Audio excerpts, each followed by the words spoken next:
My presentation is on the research undertaken by Syndicate 9 from the Red Cohort 2024 PG DIP.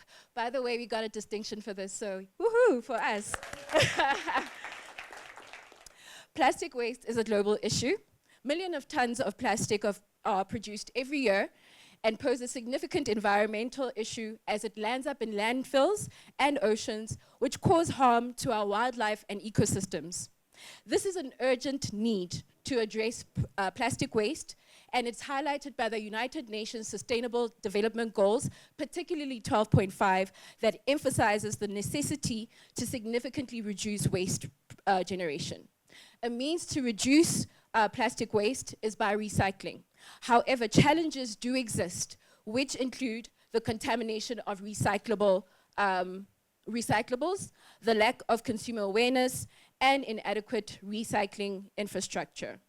These challenges contribute to low recycling rates and hinder efforts to achieve sustainable waste management. The Organization for Economic Cooperation and Development found that the global rate of plastic production and plastic waste generation doubled in a 10-year period.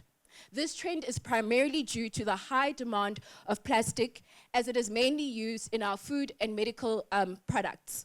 It is cheap to produce, convenient, and durable. However, plastic waste makes up the bulk of recycled waste.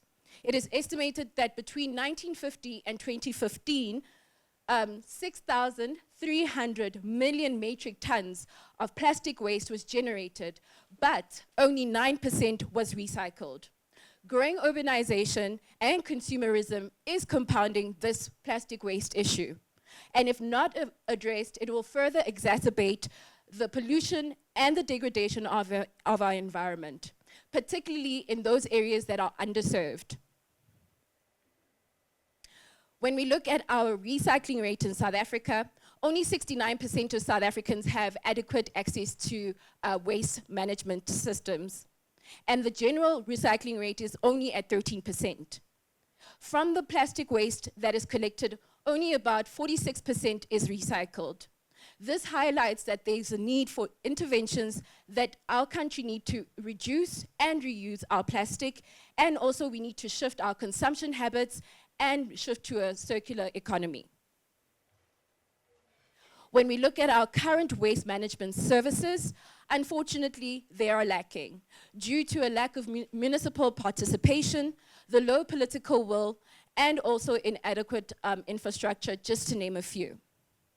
The South African government has tried to implement policies, namely the National Development Plan and the Extended Producer Responsibility, that aim to make waste management more efficient. However, these policies still remain ineffective due to inconsistencies. Waste pickers play a critical role in the informal recycling sector, and they fill the gap in the formal systems. Beneficiation centers address, among other issues, waste transportation, waste pickers, and afford opportunities to producer responsibility organizations to engage with local government and have access to recyclables and increase recycling. South Africa is a highly unequal country where basic services are mostly available to wealthier populations.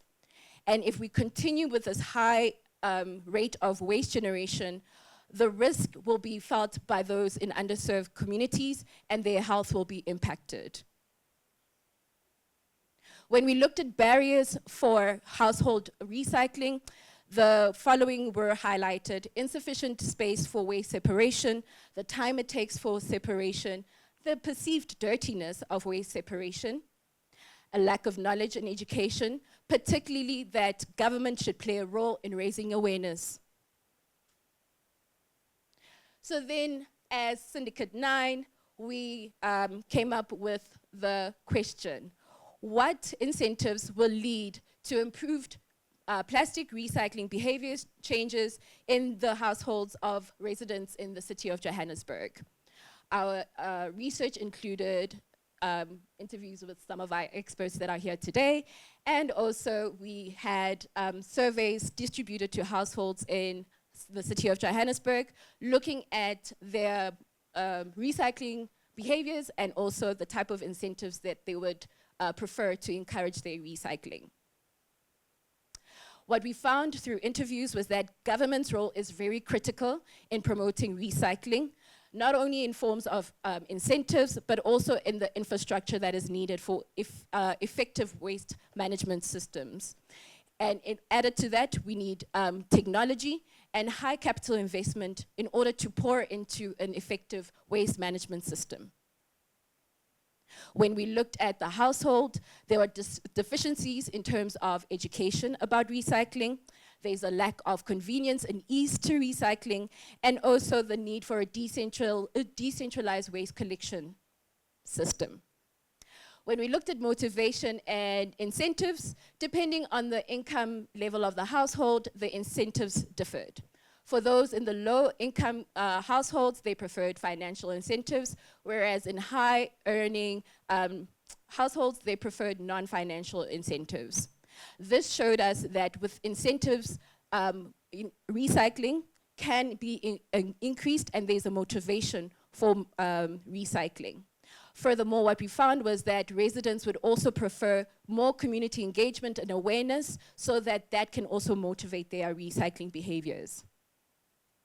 So when we came up with our business solution, we had to take all this data in mind and come up with an appropriate business solution. So what our approach was, is to look at installing reverse vending machines at residential estates. It's a 3-year program where we'll install one at an estate in the east of Johannesburg, and there we would have a digital app called Trash It that would monitor the household recycling attitude and also issue out rebates. Addition to that, the platform will provide educational material so that residents may gain more knowledge and awareness. Further to that, key stakeholders would require property developers, municipal authorities, and also recycling firms in order to create a seamless integration of recycling pathways. Promotion campaigns would include social media and local media to raise awareness and garner more participation for residents. The implementation of this business solution, we believe, provides convenient waste disposal for residents because it provides easy access. Also, educational outreach through the digital platform, and also the issuing out of the rebates or the financial incentives through the app. When we did our viability study, we looked at a 10-year period. Through that 10-year period, we saw that there's a positive net present value. The internal rate of return is about 29%, with a 5-year payback period. That highlights that this is a sustainable and profitable solution. Furthermore, we hope that this promotes a circular economy in that the collected plastic waste will then be resold to third parties who will use that plastic to make other reusable material. Future direction, we hope that the installation of RVMs will be expanded into other estates, and more participation will be garnered through citizen. This will change behaviors of residents. This will significantly reduce plastic waste. There will be economic empowerment in that jobs will be created along the value chain, and the issuing of incentives. I'll skip to the end because I can see my time is up. In conclusion, we hope that with our project, we are aligned in achieving 12.5. We believe that by reducing plastic waste and the reuse will better align us to achieving SDG 12.5.